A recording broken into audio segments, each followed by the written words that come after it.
Hello everyone, आप सभी का स्वागत है हमारे यूट्यूब चैनल में। तो जैसा कि हमने इस सीरीज के लास्ट एपिसोड में देखा था, डेमन सेक्ट के जो बंदे होते हैं वो बारी बारी से यहाँ फिंगमी पे अटैक करते हैं, लेकिन फिंगमी इतना ज्यादा पावरफुल हो चुका था कि इनके अटैक्स उसके सामने एक सेकंड भी नहीं टिक पाते। अब यहाँ सू मिंगवे ये देखे कि उसके डेमन सेक्ट के बंदे यहाँ पे सेकंडों में हार रहे हैं, वो आगे मैदान में उतरता है और यहाँ वो फिंगमी से फाइटिंग करने लगता है। और इससे पहले के जो और सेक्ट के बंदे होते हैं, फिंगमी के जो सपोर्टर्स होते हैं, उन पे अटैक करना शुरू कर देते हैं। वो बंदे सिया पे अटैक करने ही वाले थे कि यहाँ पे एन मौके पे मिस फिंग जो होती है वो सिया की जान बचा लेती है। अब सिया यहाँ उसे थैंक यू कहती है अपनी जान बचाने के लिए, जिसपे मिस फिंग उससे कहती है कि इसकी कोई जरूरत नहीं है क्योंकि मैंने इस ईवल सेक्ट को पनिशमेंट देने के लिए ऐसा किया है, क्योंकि एज अ प्रैक्टिशनर हमारा यही कर्तव्य होना चाहिए कि हम किसी भी ईवल कॉन्स्पिरेसी का साथ ना दें। और अगर तुम यहाँ फिंगमी के भी ताउस पार्टनर नहीं होती तो भी मैं यहाँ तुम्हारी मदद करती। अब यहाँ वापस से सीन शिफ्ट होता है फिंगमी की तरफ, जहाँ वो मिंगवी होता है वो अपने शैडो बोन अवतार का यूज करता है, जिससे हम देखते हैं कि उसके कई सारे अवतार वहाँ पे बन जाते हैं और वो फिंगमी को चारों तरफ से घेर लेते हैं। यहाँ फिंगमी को ये समझ में नहीं आता कि इनमें से असली ब्रदर सू कौन है, इसीलिए वो बारी बारी से उन सब अवतारों पे अटैक करता है। अब ये इतनी तेज मूव करते हैं तो यहाँ फिंगमी को समझ में नहीं आ रहा होता है कि वो आखिर किस पे अटैक करे, इसलिए यहाँ फिंगमी अपने सबसे पावरफुल वेपन उसी रोंग यान वेपन का यूज करता है और उस वेपन के भी कई सारे क्लोन्स बना लेता है जो कि सीधा अटैक करती हैं उस सू मिंगवे के अवतारों पे, जिससे उसका ये अवतार वाला मैजिक खत्म होता है और वो वापस से अपने ट्रू फॉर्म में आ जाता है। यहाँ फिंगमी उसे एक पंच मारता है जिससे वो नीचे गिर जाता है। अब यहाँ जो डेमन सेक्ट का ग्रैंड लीडर होता है वो उससे कहता है कि तुम सभी मेरे सेक्ट में बेकार आए हो, तुम यूजलेस हो, अब मैं ही जाऊंगा इससे फाइट करने और किसी भी हाल में मैं उस स्पिरिचुअल आर्टिफैक्ट हॉल के इनहेरिटेंस को इससे लेकर के ही रहूंगा। अब यहाँ जो वो ग्रैंड मास्टर होता है वो अपने मैजिक वेपन को समन करता है। अब इस मैजिक वेपन को यहाँ देखते ही फिंगमी समझ जाता है कि ये एक मॉन्क लेवल का कल्टिवेटर है जो कि अपने अल्केमिस्ट स्टेज पे है। इस वेपन को देखते ही फिंगमी उन सभी से कहता है कि जल्द से जल्द छुप जाओ क्योंकि इसका ये वेपन बहुत ही ज्यादा पावरफुल है, जिसपे वो ग्रैंड मास्टर कहता है कि तुमने इसे पहचानने में बहुत देर कर दी। अब इससे पहले कि वो उस वेपन से बचने के लिए अपने आप को हाइड कर पाते, ये जो ग्रैंड मास्टर होता है अपने वेपन को एक्टिवेट कर देता है, जिससे वहाँ पर एक बहुत ही बड़ा ईवल फॉर्मेशन बन जाता है। इस फॉर्मेशन में इतनी ज्यादा पावर होती है कि वो 30 सोल्स को अपने अंदर अब्सॉर्ब करने की एबिलिटी रखता है।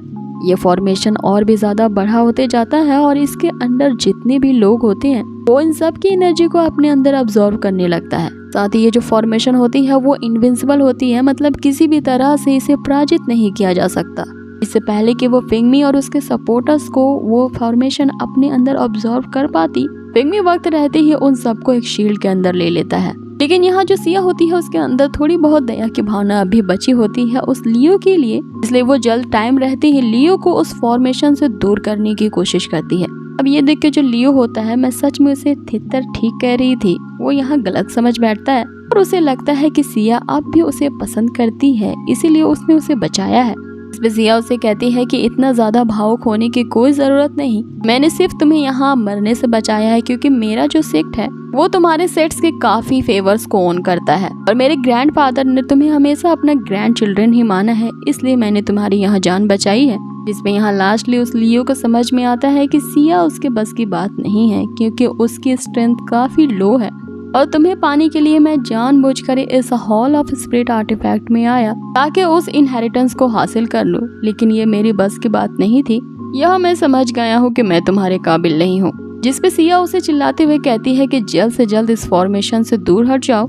वो बेचारा तो वहाँ से जाने लगता है, जिसपे फिंगमी उसे रुकने को कहता है और उससे एकदम सख्त लहजे में कहता है कि याद रखना कभी भी सिया को डिस्टर्ब करने की कोशिश मत करना और अगर तुमने इसके आसपास भी फटकने की कोशिश की तो इसका परिणाम तुम जान सकते हो कि तुम्हारे साथ क्या होगा। यहाँ फिंगमी एक लॉयल बॉयफ्रेंड की तरह उसे धमकी देता है, जिससे वो जो लियो होता है वहाँ से दुम दबा के भाग जाता है, ये कहते हुए हमेशा याद रखूंगा, मैं तो अब इसके सपने में भी नहीं भटकूंगा। अब ये कहते हुए वो उस आर्टिफैक्ट हॉल से ही बाहर निकल जाता है। अब यहाँ डेमन सेक्ट का जो ग्रैंड मास्टर होता है इस पूरे ड्रामे को देख करके क्लैप करने लगता है कि तुम लोगों के ये ट्रायंगल लव स्टोरी तो एक अच्छा शो है, लेकिन मैं तुम्हें यहाँ पर इंटरप्ट करना चाहता हूँ क्योंकि तुम अभी मेरे इस जाल से बाहर नहीं निकले। जिसपे सिया फिंगमी से कहती है कि मैं इस शील्ड को संभाल लूंगी, तुम जाके इससे निपटो।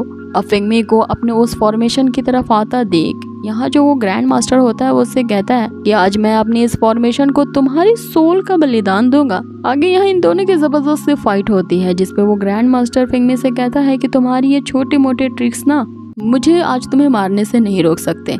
आगे वो अपनी ही फॉर्मेशन से उस स्पेयर पे इतनी जोर अटैक करता है, इस फॉर्मेशन के क्रैक होते ही जो सारे लोग शील्ड के अंदर होते हैं अब नीचे गिर जाते हैं। फिंगमी ये देख के तो बहुत ज्यादा गुस्सा में आ जाता है, क्योंकि किसी ने उसके लोगों को इस तरह से हर्ट करने की कोशिश की है। यहाँ फिंगमी अपने उस जेट की पावर जिसमें मीरो फेरो होती है उसे एक्टिवेट करता है। अब इसे देखते ही यहाँ सू मिंगमी सोच में पड़ जाता है कि एक बार उसके पैट्रियार्च ने उसे बताया था इस तरह के जेट ट्रेजर्स जिसके पास होते हैं उनमें से एक फेरी निकलती है, और इस फेरी को किसी भी तरह से हराना बहुत ही मुश्किल है, क्योंकि आज तक कोई भी ऐसा कल्टिवेटर नहीं हुआ जो इस फेरी को वश में कर सके। यहाँ सू मिंगमी भी उसके इस अमेजिंग पावर को देख करके फिंगमी की तारीफ किए बिना नहीं रह सका। अब आगे हम देखते हैं फिंगमी मीरो की मदद से उस ग्रैंड मास्टर पर इतना जोर का अटैक करता है, और उसका ध्यान भटकने के कारण उसकी जो फॉर्मेशन होती है वो भी रिस्टेन कर जाती है। अब इस पूरे इंसिडेंट्स को देख के यहाँ युनशी भी समझ जाता है ये बंदा तो कोई हाई लेवल का कल्टिवेटर मालूम पड़ता है, जिसके पास इतनी ज्यादा स्पिरिचुअल पावर है कि मैं तो इससे मुकाबला नहीं कर सकता। यहाँ वो समझदार निकलता है और ऐन मौका देखते ही वहाँ से दुम दबा के भाग जाता है।